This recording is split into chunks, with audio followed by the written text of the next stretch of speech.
Update muna nga tayo sa Gilas Pilipinas sa paparating na fourth window ng FIBA World Cup Asian Qualifiers at gayon na rin sa Asian Games na mangyayari sa September sa Japan. Ito nga, may binalita si Ma'am Erica D, ang Executive Director ng Gilas Pilipinas. Ayon nga sa kanya, Gilas Pilipinas core pa rin ang gagamitin sa paparating na Asian Games. Alam naman nating lahat na may laban ng ating Gilas Pilipinas sa fourth window ng FIBA World Cup Asian Qualifiers. Ang good news nga, sila pa rin pala ang gagamitin sa Asian Games. So, same core pa rin at hindi magbabago ang lineup ng Gilas Pilipinas.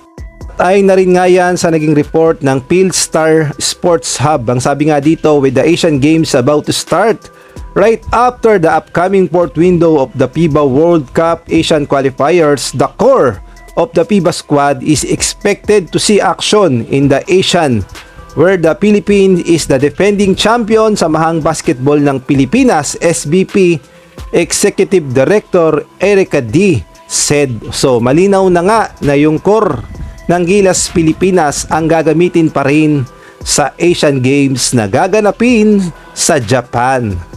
At ano nga bang ibig sabihin dito? Ang ibig sabihin lang, hindi nga bubuwagin ng kasalukuyang kupunan ni Coach Tim Cone. Ang mga pangunahing manlalaro na bumubuo sa Gilas Pilipinas ay inaasahang mananatili at ang purpose nga ay upang mapanatili ang chemistry, sistema ng kupunan dahil napakahalaga nito upang ma-maintain natin at madepensahan ang ating corona sa Asian Games dahil tayo nga ang nakakuha ng gintong medalya. Ngunit may kaunting pangamba pa rin sa lineup ng Gilas Pilipinas. Baka kasi yung mga Gilas Pilipinas players na naglalaro sa Japan B-League ay hindi payagan na maglaro sa non-FIBA Games, partikular na sa Asian Games dahil alam nating lahat na mahigpit ang B-League sa mga players nila, lalong-lalo na sa mga Asian imports na hindi nila pinapayagang maglaro sa non-FIBA Games. At kung maghihigpit nga sila dyan ay maapektuhan itong si Dwight Ramos at gayon na rin si AJ Edu. Pero ang good news naman, may tinutukoy nga si Ma'am Erica D na may pagbabago patungkol nga yan sa eligibility rules ng Asian Games dahil iba nga ang rules ng Asian Games at gayon na rin sa rules ng FIBA.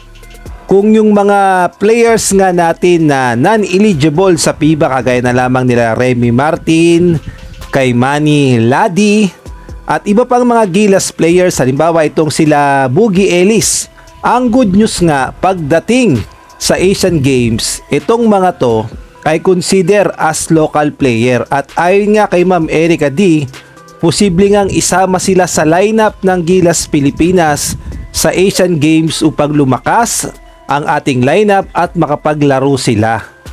Ang main target kasi ng Gilas Pilipinas ay madepensahan ng ating gintong medalya dahil noong 2023 tinalo natin ng Jordan at tayo nga ang defending champion ng Asian Games. Kaya naman sa paparating na Asian Games na gaganapin sa Japan, kailangan nating muling depensahan ang ating corona at mas mabigat ngayon ng laban dahil yung mga makakalaban natin ay mayroong mga malalakas na players at solid na lineup.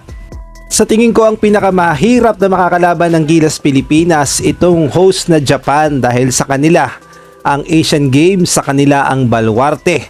At 100% gusto nilang makuha ang gintong medalya kaya naman mahigpit na makakalaban ito ng Gilas Pilipinas. Kung kayo naman ang tatanungin, ngayon ngang solid at pinakamalakas na lineup ng Gilas Pilipinas ang ipapadala sa Asian Games at pwede pang dagdagan ng mga ilang Gilas players, sa tingin nyo, makukuha kaya muli ng ating Gilas Pilipinas ang gintong medalya? At sa tingin nyo, papalag kaya ang ating Gilas Pilipinas kapag nakaharap ang Japan sa finals? Maaari kayo magbigay ng komento sa comment section. At kung nagustuhan nyo ang video na to, paki-like naman, paki-subscribe, paki-pindot ang notification bell para updated ka sa susunod kong i-upload.